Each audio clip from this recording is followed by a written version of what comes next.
Back with you tonight. Let's take you to this now. The Minister of Small Business Development challenging entrepreneurs and government to build partnerships that can grow 1 million new SMEs. She was speaking at the Global Entrepreneurship Congress taking place in Cape Town over the next 2 days. Minister, good evening. Good to have you, and thank you very much for coming on this evening. Firstly, let's talk about that Global Entrepreneurship Congress. It is bringing in entrepreneurs from across the region, I would gather from Africa, to come and do what exactly? Well, good evening, Thabo, and good evening to the viewers in their respective areas. Let me start by giving the background of how we got associated with the Global Entrepreneurship Network as the country. In 2017, President Ramaphosa, during his time as the Deputy President, launched the GEN, or the Global Entrepreneurship Network South Africa component at 22 on Sloan. This is the gathering that brings different entrepreneurs across the globe, as you said, across the globe, not across the region. Then out of the globe, we then felt that there's a need that Africa establishes its own network. Again, this is what President Ramaphosa had committed to, that we gave effect to this year. Now, the main purpose of this network is to make sure that it creates an ecosystem wherein entrepreneurs, wherein business people, different investors, and of course policymakers come together to share experiences and ideas. But most importantly, we have peer-to-peer reviews when entrepreneurs get to tell of their journeys, their struggles, and therefore we have the policymakers and the investors, including private banks, that come to the party to say, we recognize that we have not done well in certain areas, and we do know now that these are the challenges, or this is the impact of the decisions that we take. And out of that gathering, we're then able to say, how do we go back and make sure that we find synergies in how we develop our policies, and those that are providing support in terms of the financial support, they also look at ways to improve whatever conditions they've put in place. So mainly it's a network session, but also get to share experiences, learn from policies and other initiatives that seek to empower entrepreneurs. So interesting challenge you put to the delegates and to entrepreneurship organizations today for 1 million entrepreneurs. But one would say if we look at our own government capacity, we are not nearly even there. I mean, in your own budget speech, you said for the financial year ending 31 March 2023, CIFA, through its development finance intervention and programs, financed only 74,000 SMEs. So we are hardly even touching the surface on our own. Well, again, Thabo, you are only looking at the contribution by one department when you're making reference to my budget vote. This is what CIFA did. I did not talk to what the NEF does. I did not talk to what the provinces do through their provincial financing institution. But now, the call that I made is not a call that's only targeting government. As I indicated, here is a grouping of many people from different sectors, not only public service. But now you will recall that we launched the National Integrated Small Enterprise Development Framework, which seeks to say as government we can't do it alone. We need the entire ecosystem to come to the party. And therefore, when I made that call, it is a call that talks to investors, it is the call that talks to private banks and all the big corporates. It is a call that encourages entrepreneurs to also come to the party to say, government, we are looking at the contribution that you are making, which mainly most delegates are very clear that government's responsibility is a conducive environment by eliminating the red tapes that are there in terms of the policies, whether it's hindrances that talk to some entrepreneurs that get to be excluded in certain sectors.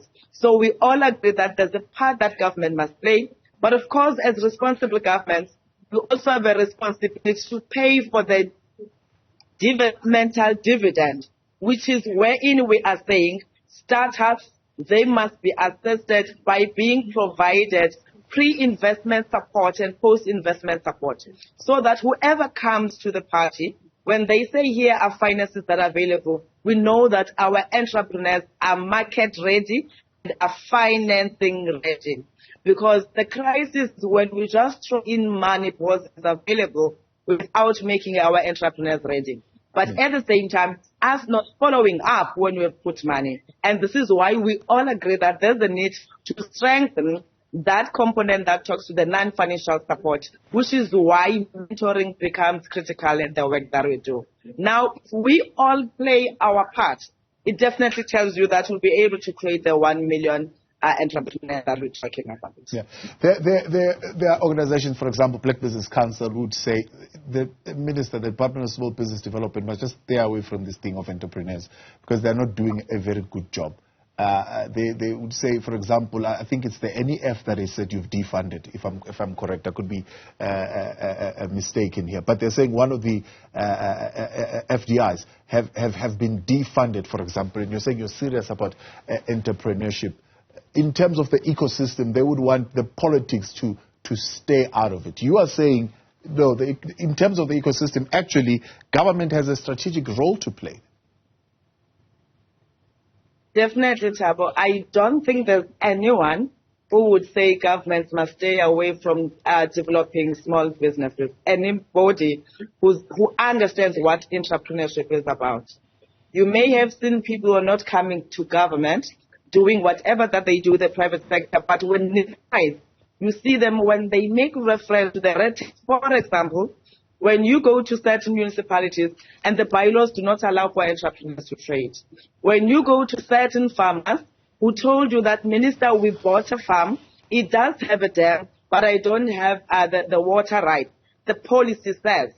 And all of those things require us to gather together and say, how best can we go about in ensuring that the policies that we put in place are policies that are favorable to the entrepreneurs. But can that happen if the entrepreneurs are participating in policy development? It will never be the best policy that we have, which is why the department, we continue to call upon all entrepreneurs and other ecosystem players to participate in the legislative development framework. They must understand what bylaws exist in their respective municipalities. They must understand what is the LED strategy of the municipality. Because without them participating in that, it tells you that they cannot shape their own future in terms of saying, I have all the money, I have all the skill, I'm able to produce, but the market that I need, it is a regulated market. And therefore, if there's a need to regulate certain aspects or relax certain aspects, there's the law or policy that must be put in place. It is what it is, Thabo. Reality is that we all operate in regulated environments. And therefore, if we are to say governments must move aside, I don't know what would happen. Even big businesses will tell you it is important that government gets involved because there are those policies that must be created and those trade agreements that are reached that will empower the businesses that are involved in certain transactions. So you are, in fact, right now giving a taste, I suppose, to some of your delegates to what a township economy certainly look like, and that's where you are this evening. We are pulling you out of that engagement. But talk to us about what you envisage as this township economy policy. You're saying that will eventually be the policy of government around the township economy. One of the things that we have not managed to do very well as government is to focus on developing township businesses. There's lots of money that circulates around in the townships, be it through spaza shops, be it through the beauty industry, everything that happens in the townships, it goes unregulated. As a result, we have seen lots of exploitation of the sector that is involved to an extent that we have especially South African-owned businesses being replaced. Now, as we look into the policy that we are developing, is to say how best do we support businesses that are in the townships? Why should we allow everyone to take a taxi to go to whatever particular area? Are we looking at the infrastructure in the townships because they also pose a challenge to the businesses that are in the township? The safety of the businesses, if there's no clear policing or the safety around the business that are operating in the areas, again, we will see people saying, I can't come and buy at Khayelitsha. I've got to go to Claremont because they're trying to stay away.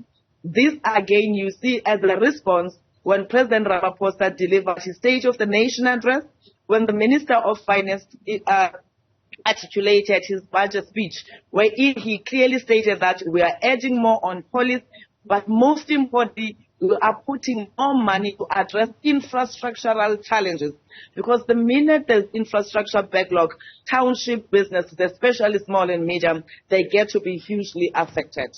Now, we took all the delegates because in most cases we sit there in the ICCs, we discuss best, we have the best discussions, we talk about township economy, but the feel of it, to say, as I come into this area, I got threatened, is this going to happen or will that not happen? And therefore, you make them then to think twice, even investors, to say, if they put certain criteria, will it be responsive to the true township business? And we gathered here, as I said, we're sitting here, we're engaging, we are with the locals, entertainment, food and everything, but there's discussion that is going on beyond the boardroom discussions, but people getting the feel, although they may not be threatened, because there's lots of security around, but reality is that they get to see that if you are saying you want to revive a hotel in the township, what does it mean? So that tomorrow, as we go back to the breakaways, that people can speak, at least being exposed to certain realities of the work. So as you speak of those realities, I mean, I'm going to have that conversation next about the water challenges in the city of Johannesburg. I want to bring it into the small business area because small businesses have spoken to us and they say they are struggling. So in the context of that ecosystem that you speak of, you might be, partnering with the Department of Higher Education when it comes to startups. But what are you doing with the other departments as far as issues like that, availability of energy and availability of water and dilapidating infrastructure? We work with all government departments in the private sector. Earlier this morning, together with the Deputy President, we visited the exhibition stalls that we have there by the venue, more than 130 exhibitors that are there. And out of the few that we visited, 2 were providing water solutions. One of them is from Stella, who clearly says, I developed this innovation because I saw the environment at home, wherein there's lack of water, or when there's water available, it is dirty. Therefore, I decided to come up with a solution. And this is what entrepreneurship is about, Tabo. The more we identify challenges, the more innovators think of solutions. But what is important is to how do we enhance those innovations and make sure that they are commercialized in order to help the responsible departments or clients that must take over those innovations. We are working with the Department of Water. The minister responsible for water is busy trying to address some of the challenges. And even there we said, a country that does not invest in research and innovation will not thrive. This is why for us it is important to support the startups that come up with new innovations to complement the work that is being done. Once more, the Minister of Finance detailed how much budget will go, including on addressing the water challenges where necessary. And we are hoping that when we work together, this challenge is going to be overcome. Therefore, we touch each and everyone that exists in this country and this world. Minister, let me thank you for your time. Thank you very much for coming on. Small Business Development Minister Stella Ndabeni there with us this evening.